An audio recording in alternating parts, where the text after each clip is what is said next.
پہلے وہ کلی تھی، اب کھل کر پھول بن گیا۔ بالکل یہی نسبت ہے سورۃ العصر میں اور اس آیت البر میں۔ یہ آیت ہے، اس کا یہ نام میں نے تجویز کیا، آیت البر۔ یہ لفظ آپ کو کہیں اور نہیں ملے گا۔ اب دیکھیے وہاں لفظ آیا تھا الا الذین آمنوا، یہاں 5 پتیاں آ گئی ایمان کی۔ من آمن باللہ والیوم الآخر والملائکۃ والکتاب والنبیین۔ وہاں ایک اصطلاح آئی تھی وعملوا الصالحات، یہاں یوں سمجھیے کہ ایک تنے سے 3 شاخیں برآمد ہو گئی۔ ایک شاخ کا عنوان ہے ہمدردی، اور ہمدردی میں اپنا مال خرچ کر سکتا، اگرچہ وہ مال طبعاً بہت محبوب ہے ہر انسان۔ اس اعمال صالحہ کا دوسری شاخ عبادات، نماز اور زکوٰۃ،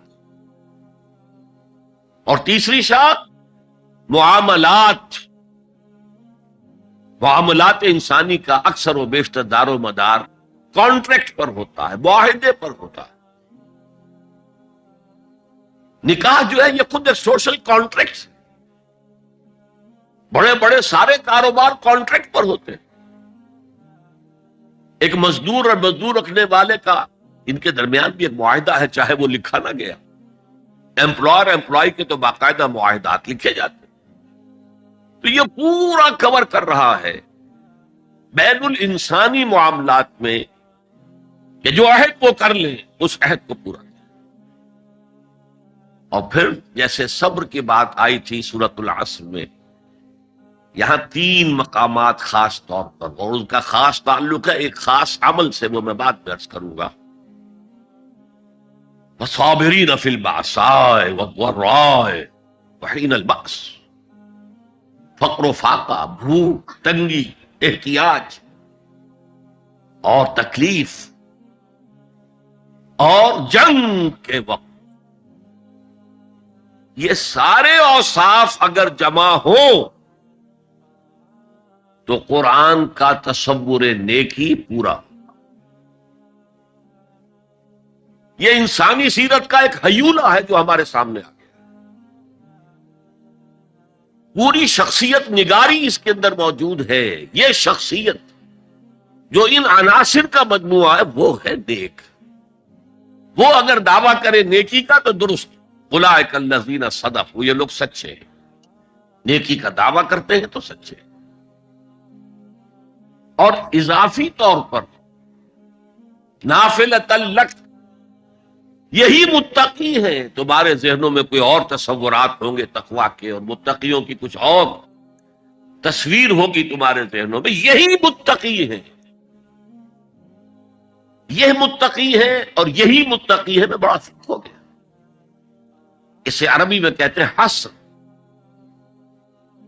ایک جملہ آپ کہتے ہیں زید عالم ہے، اور ایک آپ کہتے ہیں زید ہی عالم۔ زید عالم ہے تو دوسروں کے عالم ہونے کا انکار نہیں ہے، اس میں نفی نہیں ہے، اور بھی ہو سکتے ہیں۔ زید ہی عالم ہے، یہ حصر ہے کہ ان میں سے صرف زید عالم ہے، صرف یہ لوگ ہیں کہ جو سچے ہیں، اور صرف یہ لوگ ہیں کہ جو متقی ہیں۔ تو آپ نے ایک رفع دیکھا جو میں نے کل عرض کیا تھا سورہ ہود کی آیت کے حوالے سے، کتاب احکمت آیاتہ ثم فصلت من لدن حکیم خبیر۔ اس کتاب کا یہ وصف ہے کہ اس کی آیات پہلے بہت محکم کی گئی، پختہ، چند الفاظ کے اندر معانی کا، ہدایت کا، حکمت کا، معرفت کا سمندر جو ہے وہ بند کر لیا گیا۔ پھر انہی کی آہستہ آہستہ تفصیل ہوتی ہے۔ یہ پہلی تفصیل ہے سورۃ العصر۔ دوسری بات یہ کہ آپ کے علم میں یہ بات آ گئی کہ اس آیت میں ایک خاص قسم کے تصور نیکی کی نفی کی گئی، لیس البر ان تولوا وجوہکم قبل المشرق والمغرب، اور اس کی نفی کے حوالے سے پھر نیکی کا جامع تصور پیش کیا گیا۔ واقعہ یہ ہے کہ اس پر ایک مکمل کتاب قرآنی اخلاقیات اس پر ایک مکمل کتاب لکھی جا سکتی. اس کو سمجھنے کے لیے اس پس منظر کو ایک بات سے پہلے ذہن میں بٹھا لیجئے. انسانوں میں نیکی کے بڑے مختلف بلکہ متضاد تصورات جو ہیں وہ پائے جاتے ہیں. پہلی بات تو بڑی اہم یہ ہے کہ برے سے برا آدمی بھی نیکی کے کسی نہ کسی کام کو سر انجام دے کر اپنے ضمیر کو مطمئن کرتا ہے. میں ڈاکہ تو ڈالتا ہوں لیکن بیواؤں اور غریبوں کی مدد بھی تو کرتا ہوں اپنے علاقے کے. میں فلاں کام تو کرتا ہوں لیکن فلاں مزار پر جا کر میں نے چادر بھی تو چڑھائی ہے، وہاں دیگ بھی تو پیش کی ہے. اس کی وجہ کیا ہے؟ ابھی جس چیز کا ذکر ہو رہا تھا ضمیر، کانشنس، یہ انسان کی باطنی شخصیت کا ایک بہت اہم جز ہے. ضمیر کا لفظ اس معنی میں قرآن میں نہیں آیا، لیکن قرآنی اصطلاح ہے نفس لوامہ، وہ نفس جو اندر سے ملامت کرتا ہے. دیکھو تم نے جھوٹ بولا، تمہیں جھوٹ نہیں بولنا چاہیے. کسی اور نے ملامت کی یا نہیں کی، تمہارے اندر کوئی شے ہے جو ملامت کر رہی. دیکھو تم نے فلاں شخص کا دل توڑ دیا، یہ اچھا کام نہیں. یہ ہے لوامہ جس کی قسم کھائی گئی، لا اقسم بیوم القیامت ولا اقسم بالنفس اللوامہ. یہ نفس لوامہ ہر انسان میں ہے، اور جیسے ہمارے ظاہری وجود کے تقاضے ہیں، بھوک لگتی ہے، پیاس لگتی ہے، اسے کپڑے کی ضرورت ہے موسمی اثرات سے بچاؤ کے لیے، یہ جو مانوی شخصیت ہماری اندر ہے یہ بھی کچھ ڈیمانڈ کرتی ہے. اور انسان اپنے آپ کو مطمئن کرتا، ریشنلائز کرتا. ٹھیک ہے یہ تو خرابیاں ہیں لیکن میں نے یہ کام بھی تو آخر کیے ہیں نا. یہ انسان کی ایک لازمی ضرورت ہے، اپنے ضمیر کو مطمئن کرتا. اب دیکھیے ہمارے ہاں کے مختلف طبقات میں مختلف تصورات ہیں نیکی کے جو رائج ہیں. ہمارے ہاں ایک مذہبی طبقہ ہے جس کے نزدیک اصل اہمیت ریچولز کی ہے، عبادات کی ہے، رسومات کی ہے. معاملات میں وہ دھوکہ دے رہے، سودا کر کے پھر گئے. ان کے دلوں میں نرمی نہیں ہے، سائلوں کو دھتکارتے ہیں. لیکن ایک اعتبار سے بہت نیک ہے، سودی کاروبار کرتے ہیں. ٹھیک ہے بھائی، میں سودی کاروبار تو کرتا ہوں، میں نے مسجد میں تو بنوائی ہے، میں نے مسجد میں جھاڑ بھی تو لگوا دیا ہے، میں نے مسجد میں قالین بھی تو بچھوایا ہے. تو نیکی کا ایک تصور یہ ہے ہمارے. اس کے بالکل برعکس ایک تصور ہے جدید تعلیم یافتہ طبقات کا تصور. آپ نے بارہا سنا ہوگا گفتگو، بھائی اصل نیکی یہ ہے کہ کوئی کسی کو دھوکہ نہ دے، جھوٹ نہ بولے، وعدہ پورا کرے، اپنا فرض صحیح طور سے ادا کرے. کہیں ملازم ہے تو اپنے فرائض صحیح طور سے ادا کرے. باقی رہ گئی نماز روزہ، یہ تو انفرادی باتیں ہیں، یہ کوئی کرتا ہے تو اپنے لیے نہیں کرتا ہے تو کوئی بات نہیں. یہ دونوں ایک دوسرے کے بالکل برعکس تصورات ہیں. اور یہ ہمارے معاشرے میں جدید تعلیم یافتہ طبقات کا تصور نیکی اور ہمارے قدیم علماء اور ان کے زیر اثر جو عوام ہیں ان کے تصور نیکی میں یہ زمین و آسمان کا فرق. آپ کو معلوم ہے کہ اپنی جسم فروش عورتیں جو ہیں وہ بھی نیکی کا کوئی نہ کوئی کام کرتی ہیں. آپ دیکھیں گے محرم میں سیاہ کپڑے پہن کے جلوس کے آگے آگے جا رہی ہیں، سبیلیں لگا رہی ہیں. مختلف مزاروں میں جب عرس ہوتا ہے وہاں جاتی ہیں، دھمال کھیلتی ہیں، وہی سیاہ کپڑے پہنتے ہیں. وہ بھی اپنے آپ کو مطمئن کرتے ہیں. مشہور ہے ایک واقعہ شہنشاہ عالمگیر اورنگزیب کا. اس نے دلی میں گانے بجانے پر پابندی لگا دی. اب ظاہر بات ہے جن کا یہ پیشہ تھا ان کا دھندا ختم تو آمدنی ختم.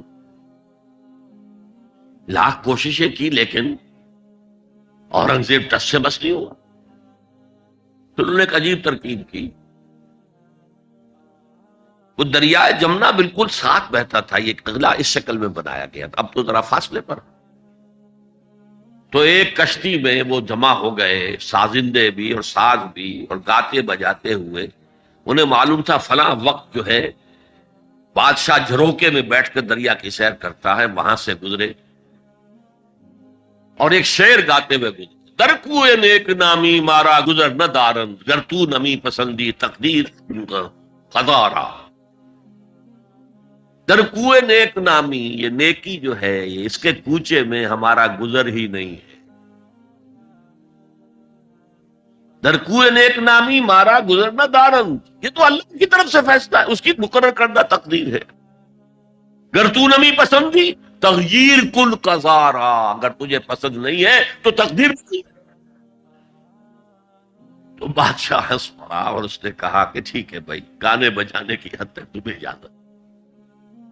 تو ہر ایک طبقے کا اپنا ایک تصور ہے نیکی کا. جیسے میں نے پہلے عرض کیا، بڑے بڑے ڈاکو جو ہیں وہ اپنے علاقے کے بیواؤں یتیموں کی سرپرستی کرتے، ویسے نہایت درندگی، صفاقی، انسانی جان کی کوئی حیثیت ہی نہیں.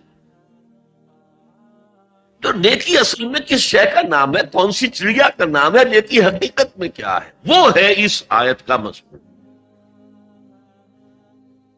میں مثال دیا کرتا ہوں، ایک عام قصہ ہے کہ کسی گاؤں میں پہلی مرتبہ ہاتھی آیا. اب وہاں نابینا لوگ جو تھے انہیں بھی پتہ چلا ایک عجیب جانور آیا ہے. وہ آئے اور کسی نے اس کی ٹانگ کو ٹٹولا. انہوں نے کہا ہاتھی ایک ستون کے مانند ہے.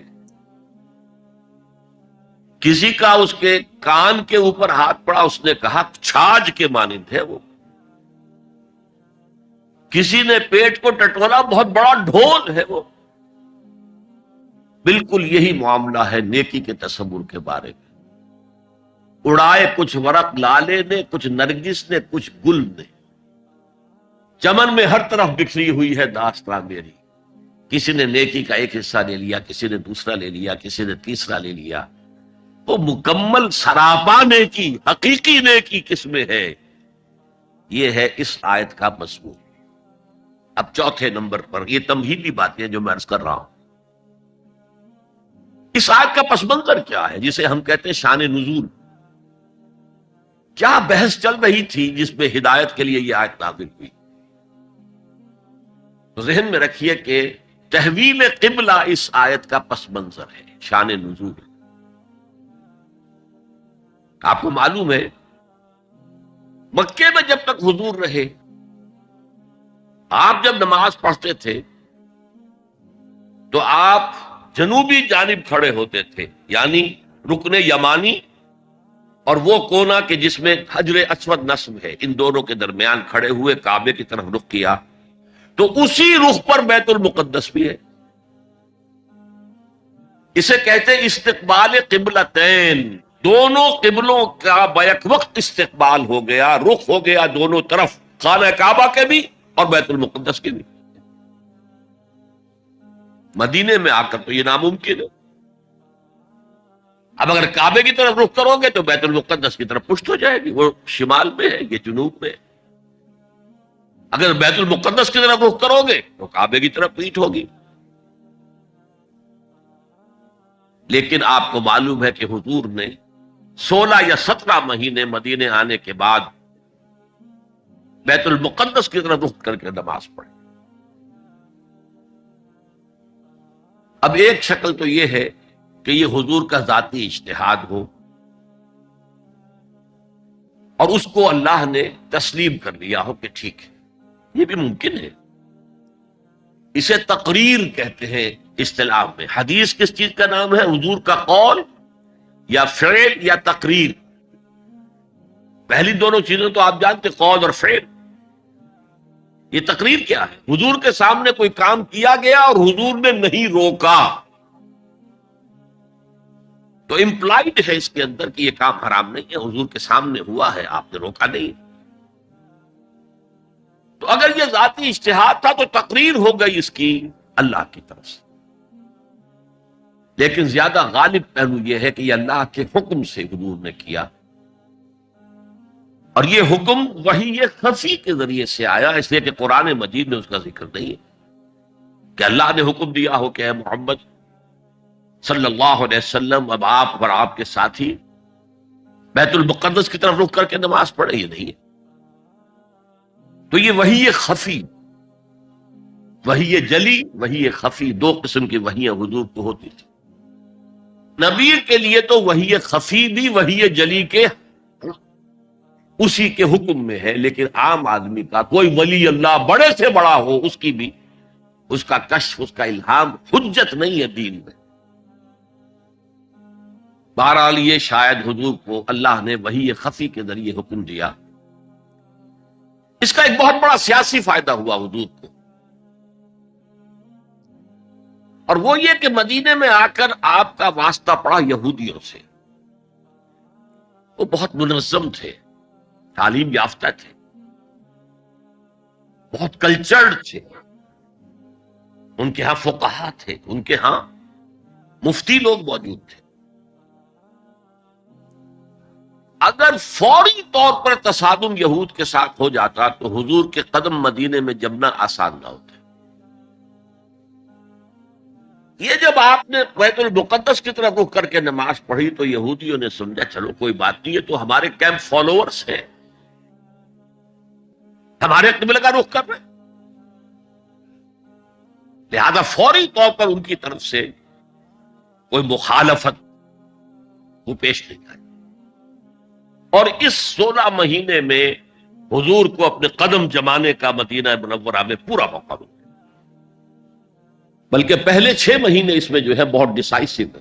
3 کام آپ نے 6 مہینے میں کیے ہیں تو بالآخر بہت ہی زیادہ فیصلہ کن ثابت ہو۔ نمبر 1 یہ کہ آپ نے مسجد نبوی کی تعمیر کر لی، اب یہی مرکز ہے، یہی درسگاہ ہے، یہی خانقاہ ہے، یہی پارلیمنٹ ہے، یہی دارالمشاورت ہے، یہیں سے فوجیں تیار کی جا رہی ہیں، یہی وفود آ کر پیش ہو رہے ہیں، بہرحال ایک مرکز مہیا ہو گیا۔ نمبر 2 یہ کہ مہاجرین میں اور انصار میں مواخات، ایک مہاجر ایک Ansari, they were declared brothers، یہ تھی انٹیگریشن آف دی سوسائٹی۔ اور تیسرا کام آپ نے یہ کیا اسی دوران میں، جس کا تعلق اس حکمت عملی کے ساتھ بہت گہرا بن جاتا ہے، کہ یہود کو جکڑ لیا ایک معاہدے میں، میثاق مدینہ، کہ اگر مدینے پر کوئی باہر سے حملہ آور آیا تو ہم سب مل کر واحد امت کی حیثیت سے مدینے کا دفاع کریں گے۔ جوائنٹ ڈیفنس آف مدینہ کا پیکٹ ہو گیا، اور یہ چیز بھی حضور کی کامیابی میں بہت فیصلہ کن ثابت۔ تو اس اعتبار سے یہ تحویل قبلہ جب پھر ہوئی ہے، اور میں نے جو کہا تھا کہ اللہ نے ہی کوئی حکم دیا تھا وحی خفی کے ذریعے، وہ اس سے ثابت ہوتا ہے کہ نہ صرف بہت سے مہاجرین پر یہ بات شاخ گزر رہی تھی، خود حضور پر بھی شاخ گزر رہی تھی کہ میں پیٹھ کیے ہوئے ہوں کعبے کی طرف۔ چنانچہ قرآن مجید میں یہ آیا ہے، قد نرا تقلب وجهك في السماء، اے نبی ہم آپ کے چہرے کا، نگاہوں کا آسمان کی طرف اٹھنا بار بار دیکھتے رہے، آپ منتظر تھے کہ وقت آئے، حکم آئے، وحی آئے اور میں رخ بدل دوں۔ وما جعلنا القبلة التي كنت عليها الا لنعلم من يتبع الرسول ممن ينقلب على عقبيه، یہ اللہ نے اپنی طرف منسوب کر دیا، اور ہم نے وہ قبلہ جس پر تم اب تک رہے ہو 16 مہینے 17 مہینے، یہ مقرر کیا تھا تاکہ دیکھ لیں کہ کون ہے رسول کا اتباع کرنے والے اور کون ہے جو اپنے الٹے پاؤں پھر جانے والے۔ کیا مطلب ہے اس کا؟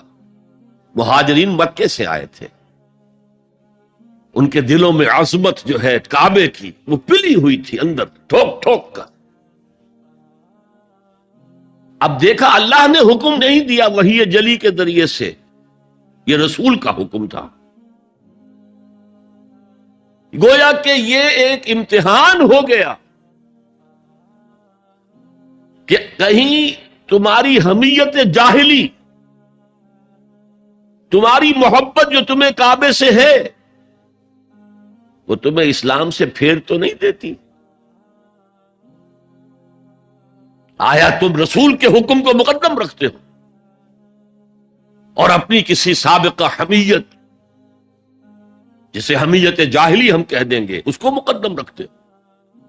یہ ایک سخت امتحان تھا جس میں کہ اہل مکہ جو مہاجرین تھے وہ مبتلا کیے گئے، اور خاص طور پر یہ بات کہ رسول کا حکم ماننے کی تاکید، چاہے ابھی قرآن میں کوئی آیت نہیں آئی ہے، لیکن حقیقی مومن کے لیے رسول کا فرمانا بھی ایسے ہی ہے جیسے کہ اللہ کا فرمان۔ اس کی تربیت بھی ہو گئی، لیکن یہ کہ اکثر کا معاملہ یہ تھا کہ یہ معاملہ شاخ گزر رہا تھا، یہاں تک کہ حضور کا معاملہ بھی تھا، قد نرا تقلب وجهك في السماء فلنولینک قبلۃ ترضاها، تو اے نبی ہم بدلیں گے قبلہ وہ جو آپ کو پسند ہے، اب رخ کرو مسجد حرام کی طرف، فولوا وجوہکم شطر المسجد الحرام، اب اپنا رخ کر لو مسجد حرام کی طرف۔ چنانچہ مدینے میں ایک مسجد القبلتین ہے، جو حضرات گئے ہیں زیارت کرتے ہیں، انہوں نے زیارت کی ہو۔ حضور مدینے سے باہر ایک قبیلے کی جگہ تھی، وہ وہاں گئے ہوئے تھے، کوئی دعوت طعام تھی، دوپہر کا کھانا تھا، اسی وقت ظہر کا وقت ہو گیا۔ حضور نے جماعت کھڑی کی اور قبلہ جو ہے بیت المقدس، اسی نماز کے دوران یہ آیات وحی نازل ہو گئی، آپ نے فوراً رخ بدلا اور پوری جماعت نے رخ بدل لیا، اور اسی لیے اس مسجد میں دو قبلے ہیں، دو محرابیں ہیں، ایک شمال کی جانب بیت المقدس کی جانب، دوسری جنوب کی جانب یعنی مکہ مکرمہ کی جانب۔ اب یہ تحویل قبلہ جو ہے، یہ ہے بات اصل میں سمجھنے کی، ایک بہت بڑے فتنے کی بنیاد بن گیا۔ فتنہ آزمائش کیوں کہتے ہیں، اور فتنہ فساد کو بھی کہتے ہیں۔ فساد یہودیوں کی طرف سے شروع ہوا، یہ کیسا نبی ہے جس کا قبلہ ہی معین نہیں؟ ابھی یہ شمال کی طرف رخ کر کے نماز پڑھ رہا تھا، اور اب اس نے جو ہے جنوب کی طرف رخ کر لیا، کیسا رسول ہے، کیسا نبی ہے؟ حضور کے خلاف لوگوں کو بھڑکانے کا انہیں اب ایک موقع ہاتھ میں گیا۔ اور آپ کے علم میں ہے کہ اوس اور خزرج کے جو عوام ہیں وہ یہود کے بہت زیر اثر تھے، بہت زیر اثر تھے۔ وہی بات کو سمجھتے تھے، ہمارے پاس نہ کوئی شریعت ہے، نہ کتاب ہے، نہ کوئی قانون ہے، نہ ہمارے ہاں کوئی مفتی ہے، نہ قاضی ہے۔ ان کے ہاں تو کتاب ہے، شریعت ہے، مفتی ہے، قاضی ہے، ان کا تو بہرحال کلچرڈ لوگ ہیں، تو ایک روب تھا ان کا۔ لہذا یہ ایک ان کو موقع مل گیا کہ اس پر لوگوں کے جذبات کو بھڑکائیں اور حضور سے برگشتہ کریں۔ دوسری طرف سادہ لو مسلمانوں کے اندر بھی ایک فتنہ بطور آزمائش آ گیا کہ اگر اصل قبلہ یہ تھا تو یہ 16 مہینے کی نمازیں تو ہماری اکارت گئی، غلط رخ پر پڑی ہم نے، اور نماز تو دین کا اصل ستون ہے، اور یہ نمازیں ہماری ضائع ہو گئی۔ یہ ان کے دلوں میں ایک وسوسہ پیدا ہوا۔ اس پہلو سے اس مسئلے پر بڑی مفصل گفتگو قرآن میں ہوئی ہے، میرے اور آپ کے لیے، بلکہ مجھے اعتراف ہے کہ میں یہ سوچتا رہا اتنی مفصل گفتگو بار بار فولوا وجوہکم شطر المسجد الحرام، فولوا وجوہکم شطرہ، یہ بار بار پورے 2 رکوع قرآن مجید میں، سورہ بقرہ کا 17واں رکوع، 18واں رکوع اسی پر، اس لیے کہ ہم اس سینسٹیونیس کا اندازہ نہیں کر سکتے کہ جو اس وقت پیدا ہو گئی تھی اس پر، تحویل قبلہ پر یہ معمولی نہیں بات تھی. یہود نے سمجھ لیا تھا کہ اب معلوم ہوا یہ ایک نئی امت کا آغاز ہے، اس کا مرکز اب نیا بن گیا ہے. اب تک وہ سوچ رہے تھے کہ ہمارے ہی، چنانچہ ایک اور واقعہ ہوا تھا کہ یہ عاشورہ کا روزہ رکھتے تھے یہودی. حضور نے پوچھا کیوں رکھتے ہو 10ویں محرم کا روزہ؟ انہوں نے کہا کہ اصل میں ہمیں جو نجات ملی تھی فرعون سے، اور فرعون کو جو غرق کیا گیا تھا لاؤ لشکر سمیت، وہ 10 محرم کو ہوا تھا، ہم شکرانے کے طور پر روزہ رکھتے. حضور نے فرمایا کہ موسیٰ کے تو ہم تم سے زیادہ مستحق ہیں، لہذا مسلمانوں کو حکم دیا کہ تم بھی 10ویں محرم کا روزہ رکھا کرو. اب یہ چیزیں ایسی تھیں کہ جس سے وہ پیسیفائڈ تھے ایک طرح سے، کہ نہیں یہ کوئی نئی چیز نہیں ہے، یہ ہمارے کیمپ فالوورز. بلکہ حضور نے فرمایا تم 2 روز کا روزہ رکھو، 9ویں محرم کا بھی 10ویں کا. بہرحال اس پر جو ایک تشویش ہوئی ہے، اس تشویش کو دور کرنے کے لیے 2 رکوع، 17واں 18واں رکوع، 2 رکوع پورے کے پورے اسی بحث پر مشتمل ہیں. اور اس کے علاوہ اب میں مثال دوں کہ میرا ایک ہاتھ یوں ہے، ایک ہاتھ یوں ہے، بیچ میں میرا جسم ہے، تو اس بحث کا جسم جو ہے وہ تو وہ 2 رکوع ہیں، رکوع 17واں 18واں. لیکن ادھر دور پہلے ایک آیت آ گئی تھی جس نے زمین ہموار کی. للہ المشرق والمغرب فینما تولوا فثم وجہ اللہ. 2 رکوع پہلے. مشرق و مغرب سب اللہ کے ہیں، جدھر بھی رخ کرو اللہ کا رخ ہے. قبلے کا مطلب یہ تو نہیں ہے کہ اللہ اس سمت میں محدود ہے، معاذ اللہ. اللہ کا رخ، اللہ تو مشرق میں ہے، مغرب میں ہے، شمال میں ہے، جنوب میں ہے، فوق میں ہے، تحت میں ہے، ہر جگہ ہے. للہ المشرق والمغرب فینما تولوا فثم وجہ اللہ. مشرق و مغرب سب اللہ کے ہیں، جدھر بھی تم رخ کرو گے وہ اللہ کا رخ ہے. یہ ایک تمہید ہو گئی تھی. اس کے بعد ایسے وہاں جا کر عجیب سا محسوس ہوتا ہے کہ یہاں تو کوئی سیاق و سباق تو تھا نہیں. یہ آیت کس حوالے سے آئی ہے؟ اصل میں اس بحث کے لیے تمہید وہاں سے شروع کر کے بات چھوڑ دی گئی، اور پھر 2 رکوع آگے جو ہے وہ یہ آیت آ گئی کہ اگر ابھی کوئی ریزیڈول ایفیکٹ باقی ہے تو اب ان سے کہا جا رہا ہے سخن شناس نئی دل برا خطائی جاست. لوگوں تم بات نہیں سمجھتے، سخن شناس نہیں ہو اے میرے محبوب. دل برا، سخن شناس نئی دل برا خطائی جا. خطا یہاں ہے، تم جسے اصل نیکی سمجھ بیٹھے ہو، ریچول، ظاہری شکل، وہ اصل نیکی نہیں ہے، وہ کل نیکی نہیں ہے. نیکی تو اصل میں ایک روح ہے جو پورا وجود میں سرایت کرتی ہے، ایک بالکل مختلف انسان وجود میں لاتی ہے، ایک پورا مختلف کردار وجود میں لاتی ہے. نیکی تو حقیقت میں وہ ہے.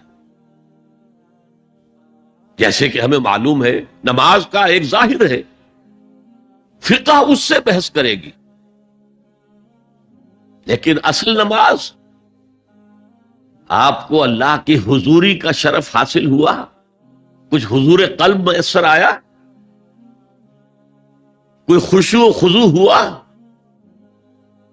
کوئی اللہ کے ساتھ مخاطبت اور مکالمے کی صورت پیدا ہوئی. کیا تم نے جب سجدہ کیا تو محسوس کیا کہ تم نے اپنے رب کے قدموں پر اپنا سر رکھ دیا ہے؟ اگر یہ نہیں ہے تو ٹھیک ہے، فقہی نماز ادا ہو گئی، اصل نماز تو ادا نہیں. نماز کی روح تو تم نے نہیں پائی. تو ہر شے کا ایک ظاہر ہے اور ایک اس کی روح ہے، باطنی روح. ہم اپنی مجبوری سے ظاہری ہی بات کو دیکھ سکتے ہیں، روح تو ہماری نگاہوں کے سامنے ہے نہیں، جس کا نتیجہ یہ نکلتا ہے کہ صرف ظاہر ہی ظاہر رہ جاتا ہے، روح کی طرف توجہ ہی نہیں ہوتی. اور یہی سب سے بڑا الزام، سب سے بڑی تنقید حضرت مسیح کی تھی یہودیوں پر. تم مچھر چھانتے ہو اور سموچے اونٹ نکل جاتے ہیں. ظاہری معاملات میں، فقہی معاملات میں بحثیں ہو رہی ہیں، مفصل بحثیں ہو رہی ہیں، اور کفر کے فتوے لگ رہے ہیں. تم نے اگر یہ کر دیا تو یہ ہو گیا، اور سموچے اونٹ نکل رہے ہو. حرام کاموں میں تم ملوث ہو، سود تم لے رہے ہو. یہ ہے کہ تمہارا معاملہ سارا کا سارا دین کے ظاہر سے رہ گیا.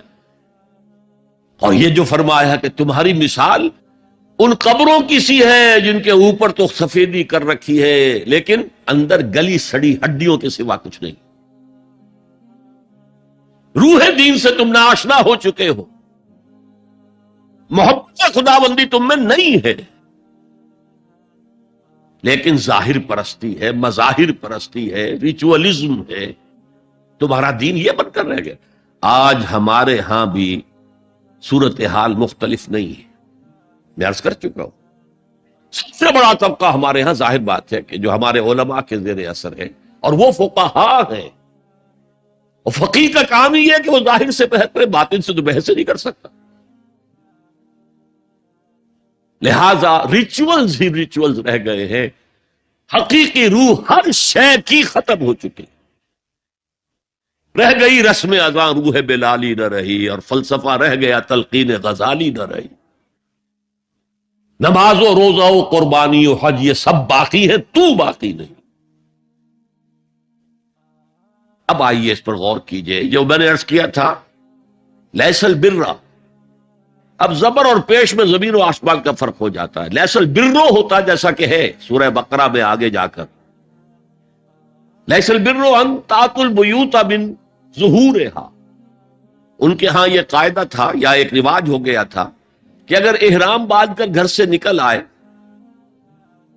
اور اب کسی ضرورت سے گھر جانا پڑا، دروازے سے نہیں داخل ہوں گے، ایک دفعہ احرام باندھ کے نکل آئے، اب کیسے جائیں واپس؟ تو گھر کے پچھواڑے سے دیوار پھلانگ کے جاتے تھے. تو وہاں کہا یہ کوئی نیکی نہیں ہے. لیس البر ہوتا تو اس کا مطلب ہوتا صرف میں کوئی نیکی نہیں ہے، یہ تو ہمارا من گھڑت ایک خیال. لیس البر یہ خبر ہے جسے مقدم کیا گیا ہے، اور اس کا مفہوم اب ہو گیا حصر کا. کل نیکی یہ نہیں ہے، یعنی نیکی کا ظاہر بھی ضروری ہے. یہ نہ سمجھو کہ نماز کا ظاہر کوئی معنی نہیں رکھتا.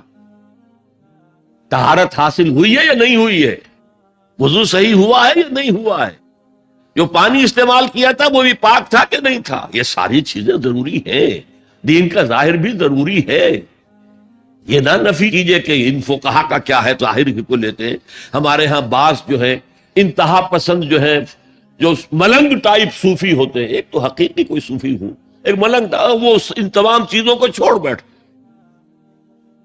جیسے میں نے آپ کو شعر سنایا تھا اور اختلاف بھی کیا تھا، مولانا روم نے کچھ زیادتی کی ہے، سختی کی ہے، انداز بیان اچھا نہیں ہے کہ ماز قرآن مغزہ برداشتیم استخاں پیش سگاں انداختیم. ہم نے قرآن سے اس کا اصل مغز جو ہے وہ کشید کر لیا ہے، ہڈی کا گودا ہم نے کھینچ لیا، اب ہڈی خالی ہم نے پھینک دی. یہ ہمارے صوفیہ میں سے بعض کا طرز عمل رہا ہے جو غلط ہے. نہیں، ظاہر بھی اہم ہے، ظاہر بھی نیکی ہے. رہے تو مونی اسلی، نماز پڑھو اسی طرح جیسے مجھے دیکھتے ہو کہ میں نماز پڑھتا ہوں.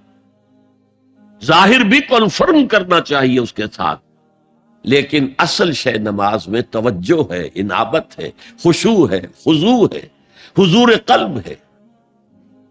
لہذا یہاں ترجمہ ہوگا کل نیکی یہی نہیں ہے کہ تم اپنے چہرے مشرق اور مغرب کی طرف کر لو. یہ تو ظاہر ہے. اور اس میں مجھے غالب کا شعر یاد آ رہا ہے،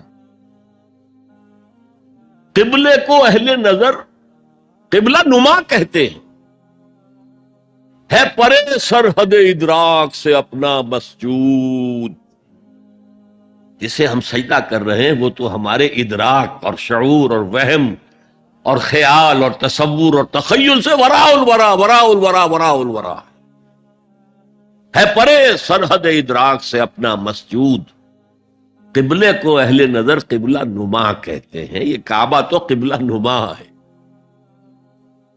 بہرحال اب اس کی نفی کرتے ہوئے، جزوی نفی، کلی نفی نہیں ہے. لیس البر، کل نیکی یہ نہیں ہے کہ تم اپنے چہرے مشرق اور مغرب کی طرف کر لو. ولکن البر، بلکہ نیکی اس کی ہے. یہاں پر بھی اب لفظ محذوف ہے، ولکن البر بر من آمن باللہ والیوم الآخر. نیکی تو حقیقت میں اس کی ہے. اس میں آگے بڑھنے سے پہلے مجھے یاد آیا کہ میں بر کے مفہوم پر بھی کچھ گفتگو کر لوں. بر کسے کہتے ہیں؟ بہت عمدہ باتیں جو ہے پہلے کہی ہیں. بر اور بر یہ دونوں مادہ تو ایک ہی ہے، بحر و بر. جب تک انسان سمندر میں رہتا ہے، آج کا تو خیر تصور نہ کیجئے، پہاڑوں جیسے جو ہے پہاڑ سمندر میں چل رہے ہوتے، عام حالات میں کوئی اس کے ادھر ادھر جو ہے کوئی ہچکولے محسوس نہیں ہوتے. لیکن پرانے زمانے کے سمندر کا تصور کیجئے تو ہر وقت وہ ہے آدمی غیر مطمئن ہوتا تھا. اسی وقت کچھ ہو سکتا ہے، ہچکولا آ رہا ہے، ادھر سے آ رہا ہے، ادھر سے آ رہا ہے. تو دل میں ایک خوف سا رہتا تھا، ایک بے چینی سی رہتی تھی، عدم تحفظ کا ایک احساس رہتا تھا. بر پر خشکی پر آتے ہی اطمینان ہو گئے. تو یہ اصل میں انسان کے باطنی اطمینان کے لیے جو ابھی آپ نے فرمایا کہ دیکھی وہ ہے کہ جس کو کر کے تمہیں خوشی حاصل، اور فتویٰ اپنے دل سے لے لیا کرو. ما حاک فی صدرک، جو کچھ تمہارے سینے کے اندر جو کچھ جس سے خدبد ہو جائے، جس سے بے چینی ہو جائے، وہ اسم ہے، وہ گناہ ہے. الاسم ما حاک فی صدرک وکرہت ان یطلع علیہ، اور گناہ وہ ہے کہ جس کے بارے میں تمہیں یہ پسند نہ ہو کہ لوگوں کو اس کی اطلاع ہو، وہ گناہ ہے. اس میں بھی مجھے جیسے انگریزی کی ایک نظم کا سٹینزا جو ہے یاد آیا تھا. Art is long and time is fleeting, دوڑا جا رہا ہے یہ وقت. And our hearts though stout and brave still like muffled drums are beating funeral marches to the grave. اپنے دل کی ہر بیٹ کے ساتھ ہم اپنی قبر سے قریب سے قریب تر، قریب سے قریب تر ہوتے جا رہے ہیں. اسی طرح کی ایک نظم ہے، بڑی پیاری نظم ہے. Charities that soothe and heal and bless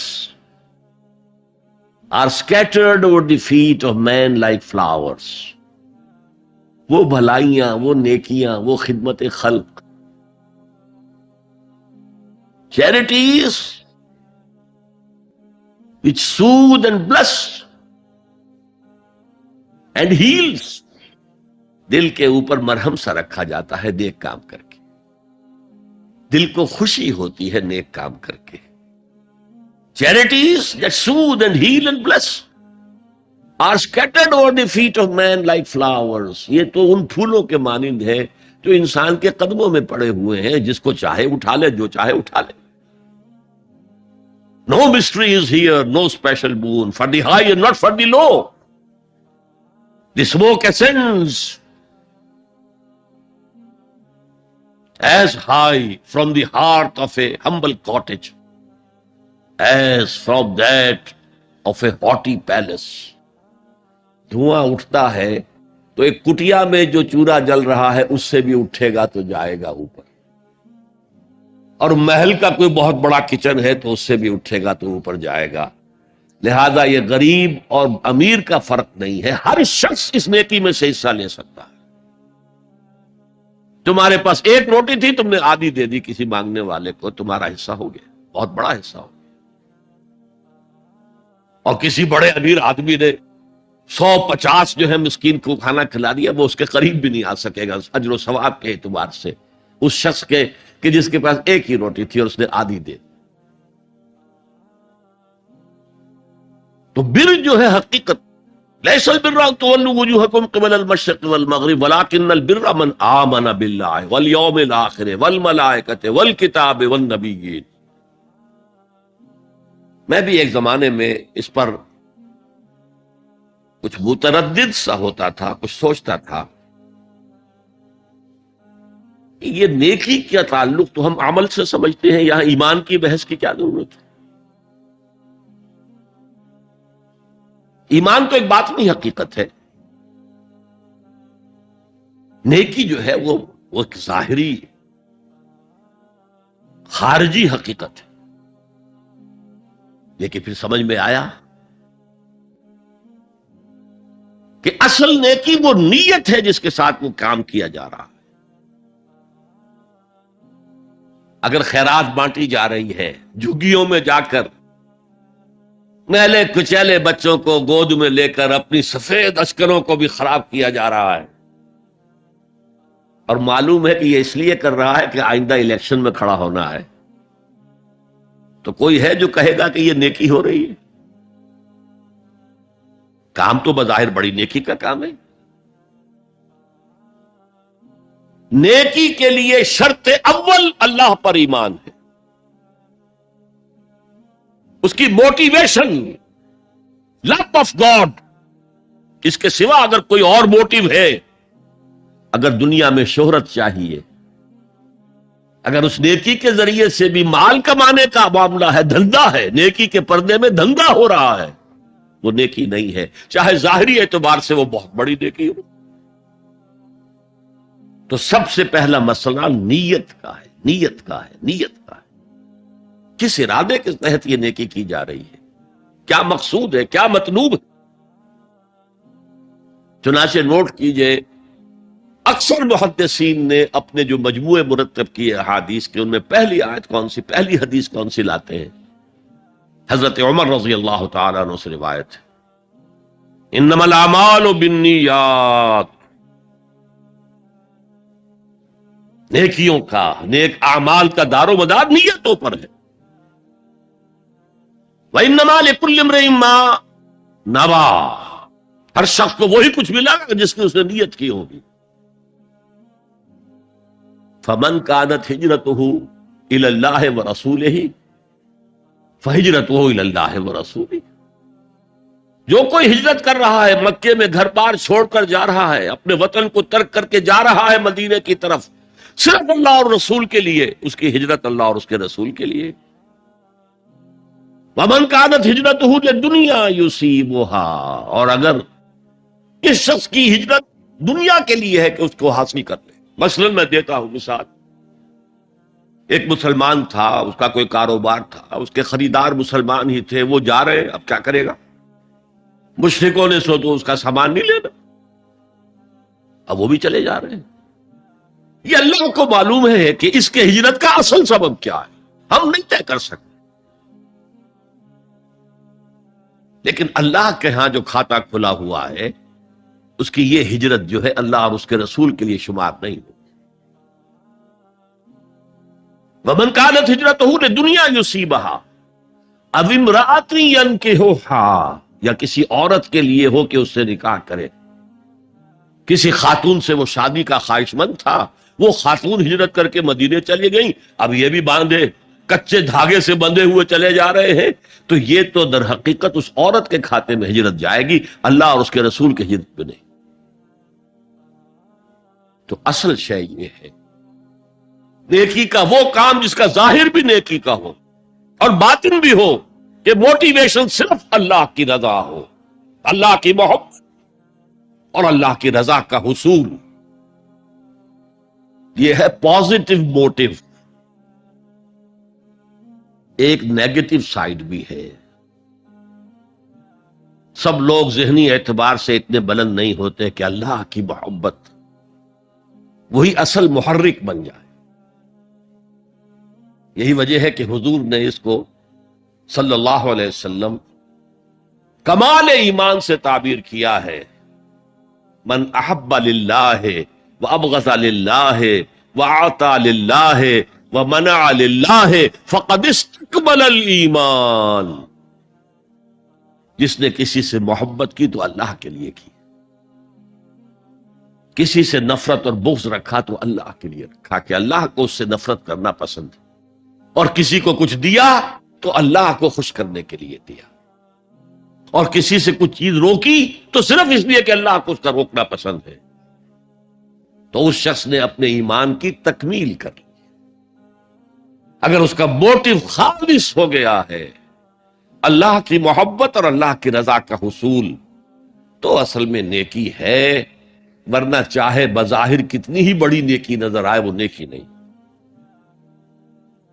لیکن جو لوگ اس حد تک نہ پہنچ پائے ہوں، استکمال ایمان تک، تکمیل ایمان تک، تو ان کے لیے ایک اور موٹیو بھی ہے، والیوم الآخر، قیامت کا دن، جزا و سزا کا یقین، اللہ کا خوف، آخرت کے محاسبے کا خوف۔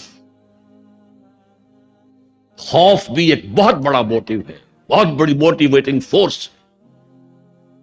اب میں یوں کہوں گا کہ اگر کسی عمل کا محرک ہے صرف اللہ کی محبت، اس کی رضا کا حصول اور آخرت کی نجات، تو وہ نیکی ہے۔ اگر یہ نہیں ہے، کوئی وطن پرست ہے، وطن کی محبت کی وجہ سے کوئی نیک کام کر رہا ہے،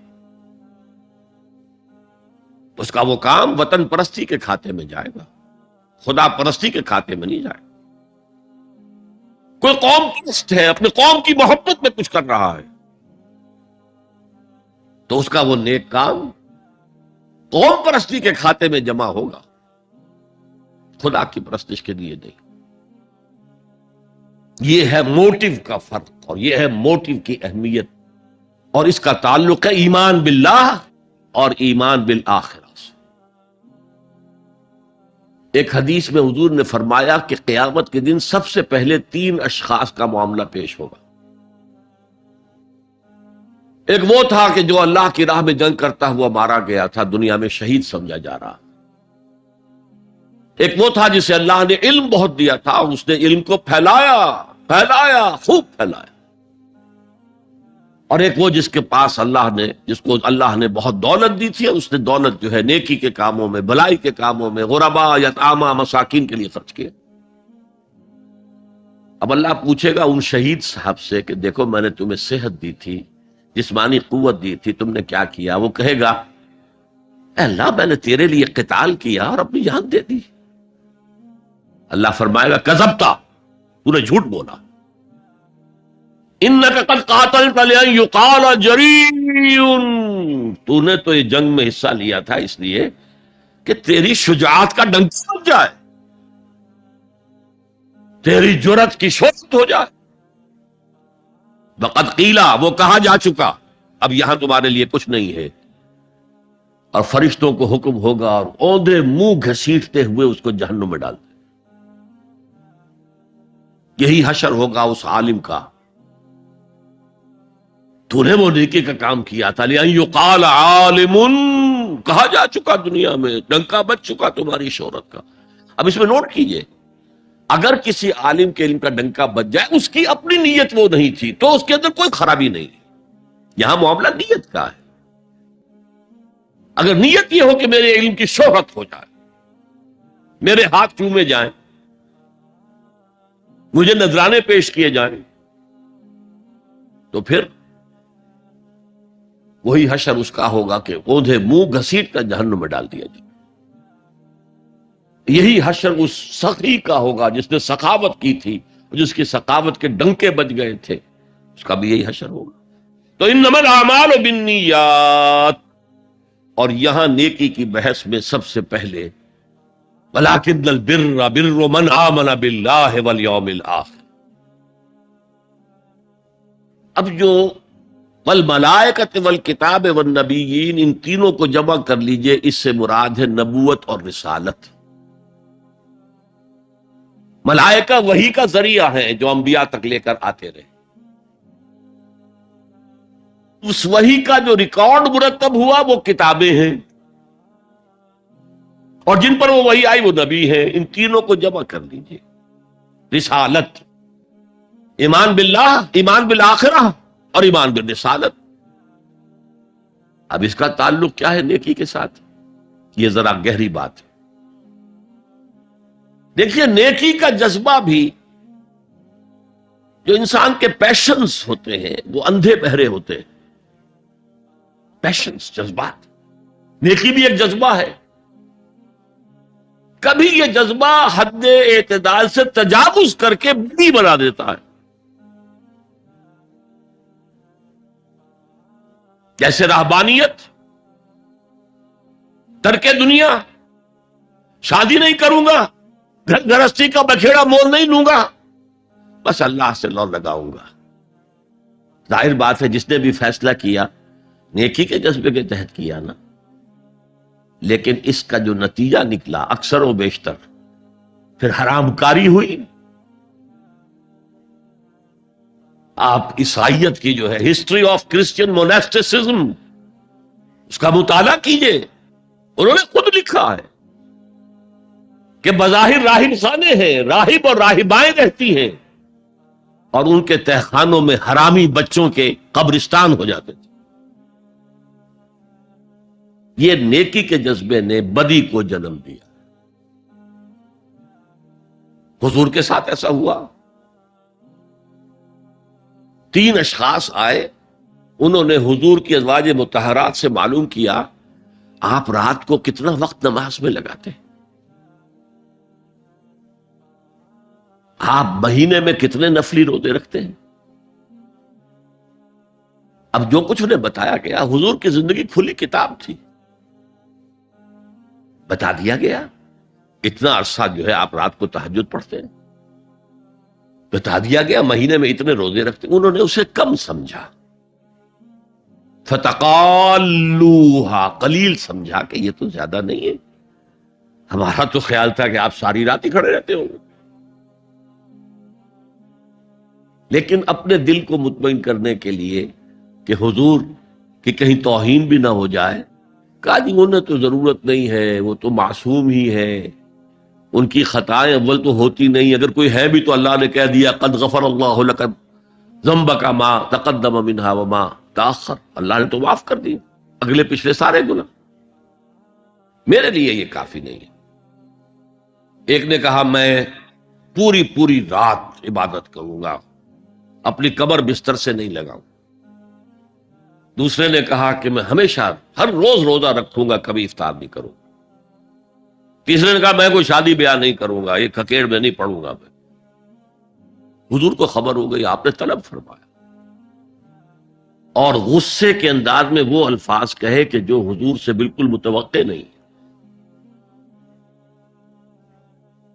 واللہ انی لاتقاکم واخشاکم، خدا کی قسم میں تم سب سے زیادہ متقی ہوں اور سب سے زیادہ اللہ سے ڈرنے والا ہوں. لیکن میرا طریق یہ ہے کہ میں رات کو سوتا بھی ہوں اور نماز بھی پڑھتا ہوں، میں روزہ رکھتا بھی ہوں، ناغہ بھی کرتا ہوں، میں نے شادیاں کی ہیں، متعدد ازواج میرے گھروں میں ہیں. فمن رغب عن سنتی فلیس منی، جو بھی میری سنت سے ہٹا وہ مجھ میں سے نہیں ہے، میرا امت ہی نہیں. تو نیکی کا جذبہ بھی حد اعتدال سے تجاوز کر کے بدی کو جنم دے سکتا ہے. ایک صحابی، نوجوان صحابہ میں سے عبداللہ ابن عمرو ابن العاص، عجیب یہ بات ہے کہ باپ جو ہے بہت بڑا سیاستدان، بہت بڑا جری سپہ سالار، بہت بڑا حکمران، حضرت عمرو بن العاص، بیٹا نہایت زاہد و عابد، مرتاس، زاہد مرتاس، ساری رات کھڑے ہیں، بستر سے کمر ہی نہیں لگائی، ہر روز روزے سے.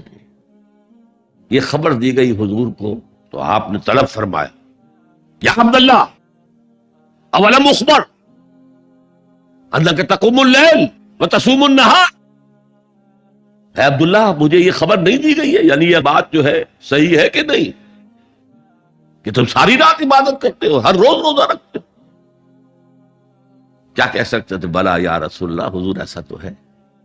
فرمایا لا تفعل، ہرگز ایسا مت کرو.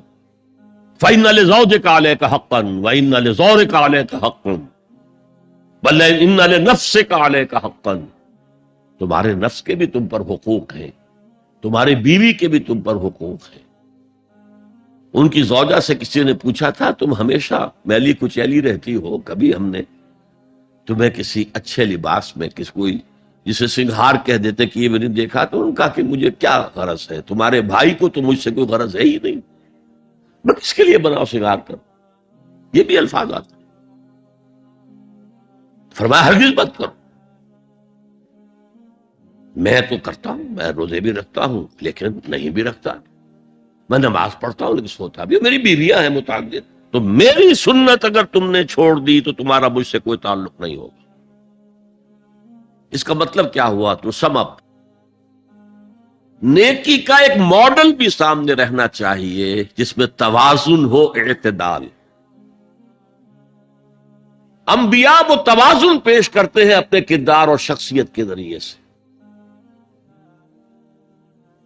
وہ جو فرمایا گیا لَقَدْ كَانَ لَكُمْ فِي رَسُولِ اللَّهِ أُسْوَةٌ حَسَنَةٌ، تمہارے لیے اللہ کے رسول کی شخصیت میں ایک اچھا نمونہ ہے۔ یہ نمونہ معتدل ہے، متوازن ہے۔ حضرت عائشہ فرماتی ہیں حضور ہمارے مابین تشریف فرما ہوتے تھے، پیار اور محبت کی باتیں بھی ہوتی تھیں۔ حضور ہمارے ہاں کے جو ذرا زیادہ دیندار، جنہیں زیادہ مسالہ لگ جاتا ہے، وہ کرخت مزاج کے گھروں میں بھی معلوم ہوا داخل کیا ہوا قیامت آ گئی ہے، تو اس طرح کا نہیں تھا معاملہ، اپنی بیویوں کی دل جوئی، ان سے محبت اور پیار کی باتیں۔ لیکن حضرت عائشہ فرماتی ہیں کہ ہمارے درمیان بیٹھے ہوتے تھے اور پیار و محبت کی گفتگو ہو رہی ہوتی تھی، اذان کی آواز آتے ہی ایسے ہی اٹھ کر چل دیتے تھے جیسے ہمیں جانتے بھی نہیں کہ ہم کون ہیں۔ یہ توازن پیدا کرو، ترک دنیا نہیں، دنیا میں رہو اور پھر وہ کردار پیش کرو جو محمد نے پیش کیا صلی اللہ علیہ وسلم اور آپ کے صحابہ نے پیش کیا۔ دنیا میں رہتے ہوئے ترک دنیا، ترک دنیا اس معنی میں دنیا مقصود نہ بن جائے، مطلوب نہ بن جائے۔ لا مقصود الا اللہ، لا مطلوب الا اللہ، لا محبوب الا اللہ۔ تو یہ ہے اس نیکی کی بحث میں ایمان بالرسالت کا معاملہ۔ اب آگے چلتے ہیں۔ وَآتَى الْمَالَ عَلَىٰ حُبِّهِ،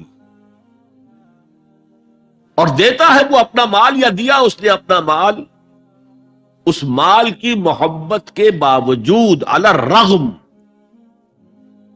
جن حضرات نے ترجمہ کیا ہے کہ اللہ کی محبت کی وجہ سے ہی، اللہ کی محبت میں وہ مال دیتے ہیں، یہ غلط ہے۔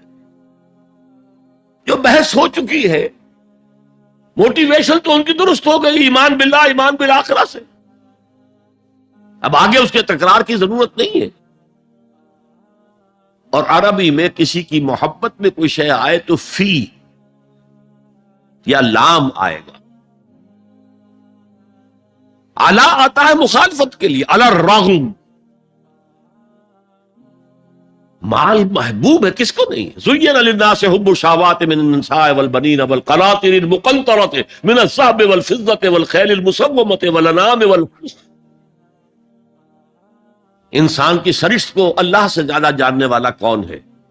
وہ فرما رہا ہے، سورہ آل عمران کی آیت ہے، مزین کر دی گئی ہے انسانوں کے لیے محبت بیویوں کی، بیٹوں کی، اور ڈھیروں مال کی، سونے کی اور چاندی کی، اور گھوڑے وہ کہ جو پیڈگری والے ہوں اور جو بہت اعلیٰ نسل کے ہوں، خیل المسومہ، نشان زدہ گھوڑے، اور مال ہو، بھیڑیں بکریوں کے گلے ہوں، اور گائے اور بیل ہوں، اور یہ ساری چیزیں محبوب ہیں۔ اس محبت کے خلاف عمل کرتے ہوئے مال خرچ کرنا تبھی تو مجاہدہ ہے۔ تو جیسے اردو میں ہم علی الرغم کہتے ہیں، علی الرغم، باوجود اس کی محبت کے وہ خرچ کرتے۔ اب یہاں جو اصل نوٹ کرنے کا نقطہ ہے وہ کیا ہے؟ دیکھیے، اسلام کا جو نظام ہے دنیاوی، اس میں ایمان کے بعد پہلی شے نماز ہے۔ وہ جو کہا گیا ہے کہ قیامت کے دن سب سے پہلا محاسبہ نماز کا ہوگا، اور جب ہماری مسجدوں کے اندر لکھے ہوتے تھے فارسی کے اشعار، روز محشر کے جانگ اداس بود، اولی پرسش نماز بود۔ اسی طریقے سے نماز کا معاملہ جو ہے وہ پہلے کیوں نہیں آیا؟ نماز کا بعد میں آ رہا ہے۔ آت المال علی حبہ ذوی القربى والیتامى والمساکین وابن السبیل والسائلین وفی الرقاب، کتنا دور لے گئے، واقام الصلاۃ وآتى الزکاۃ۔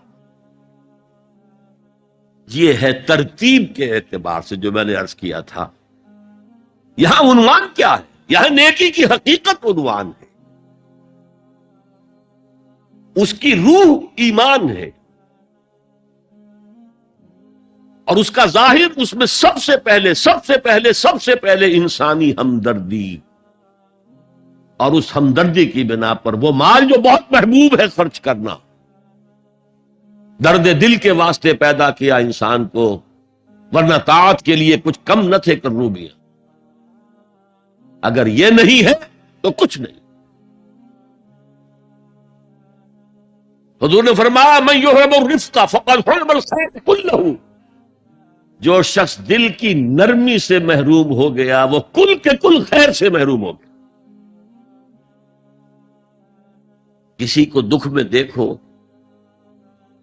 اور اس پوزیشن میں ہو کہ تم اس کا کوئی مداوع کر سکو اور نہ کرو، پھر تم چاہے مفسر ہو، محدث ہو، نیک نہیں ہو۔ تم عابد ہو سکتے ہو، زاہد ہو سکتے ہو، تم مفسر ہو سکتے ہو، محدث، نیک نہیں ہو سکتے۔ من یحرم الرفق، رفق کہتے ہیں نرمی، رفیق ہمارا ساتھی، دمساز۔ ظاہر بات ہے آپ کو دکھ ہوگا، آپ کے رفیق جو ہے اس کے اپنے دل میں محسوس کرے گا آپ کے درد کو۔ ہم درد کسے کہتے ہیں؟ ہم درد، جن کا درد مشترک ہے۔ ہم عصر، ایک زمانے کے لوگ، ہم جماعت، ایک جماعت میں پڑھنے والے، ہم درد۔ خنجر چلے کسی پہ تڑپتے ہیں ہم امیر، سارے جہاں کا درد ہماری جگر میں ہے۔ اگر یہ رفق نہیں ہے، اگر یہ ہمدردی نہیں ہے، اگر کسی کو دکھ میں دیکھ کر آپ تڑپ نہیں اٹھتے، اگر اس کی مدد کرنے پر قادر ہو اور نہیں کرتے تو کل خیر سے محروم۔ پڑھ جاؤ نمازیں اور تہجدیں، کچھ حاصل نہیں ہو۔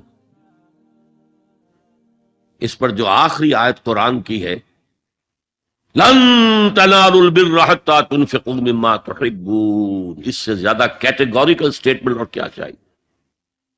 لن کے ساتھ جو نفی ہوتی ہے فعل مضارع میں، انتہائی مؤکد، ہرگز نہیں پہنچ سکتے نیکی کے مقام کو جب تک کہ خرچ نہ کرو ان میں سے جو چیزیں تمہیں پسند ہیں۔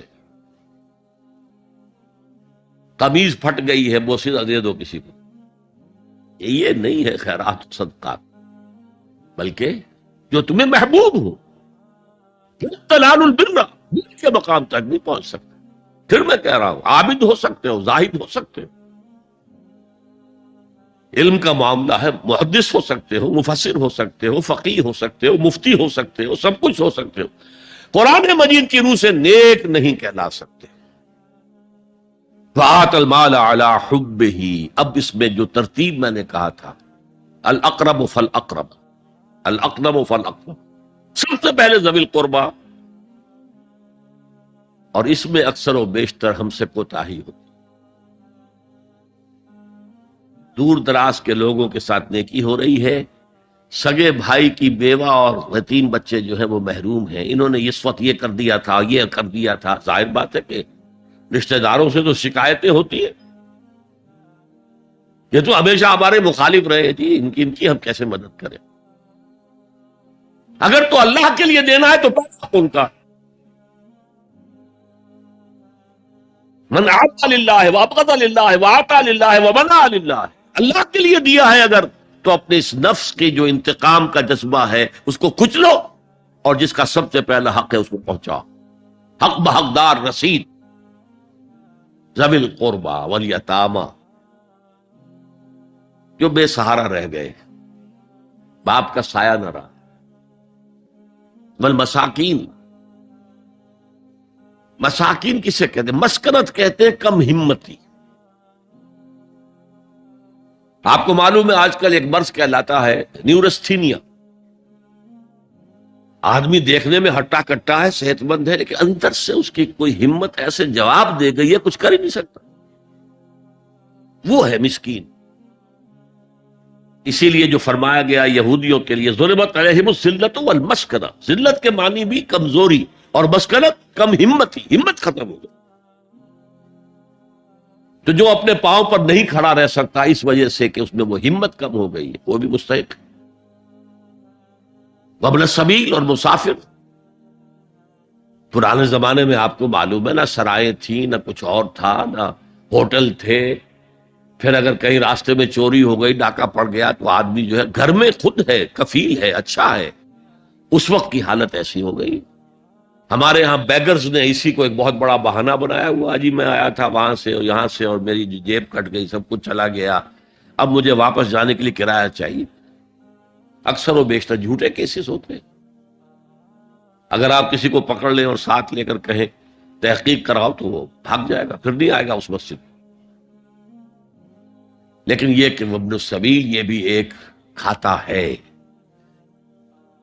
وسائلین یہ ذرا تفصیل طلب معاملہ ہے. اسلام کی تعلیم بڑی متوازن ہے. ایک طرف سوال کی مذمت ہے، مت اپنا دستے سوال دراز کرو کسی کے سامنے. جو شخص ہاتھ پھیلاتا ہے مانگنے کے لیے وہ اپنی عزت نفس کو ہتھیلی پر رکھ کر آپ کے سامنے پیش کر رہا ہے، اور آپ ٹھوکر مار دیتے ہیں اس کی عزت نفس. مانگو اللہ سے، اللہ کسی کے دل میں ڈالے تمہاری ضرورت پوری کر سکتا ہے،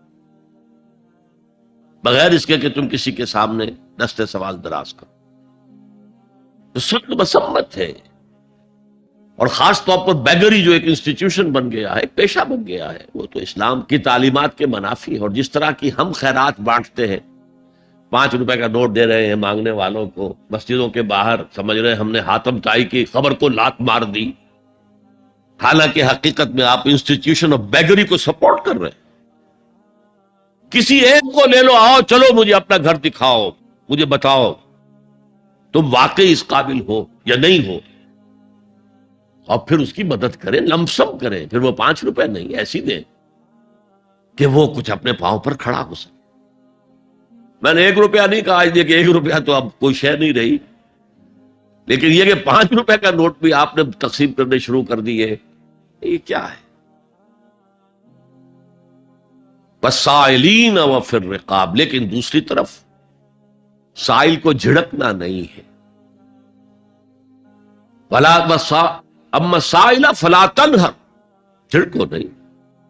اچھا بھائی نہیں، معاف کرو میرے پاس اس وقت آپ کی مدد کے لیے کچھ نہیں ہے، میں کچھ نہیں کر سکتا. تو ان دونوں کے درمیان اصل میں معاملہ ہونا چاہیے.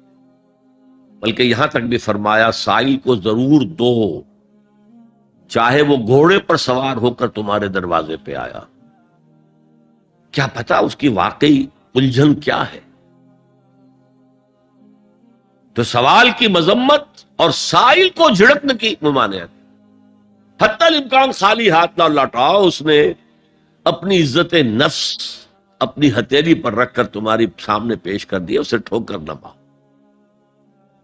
لیکن جیسا کہ میں نے عرض کیا، یہ انسٹیٹیوشن آف بیگری جو ہے یہ ایک علیحدہ شے ہے، بالکل اس کا اس سے کوئی تعلق نہ سمجھیے.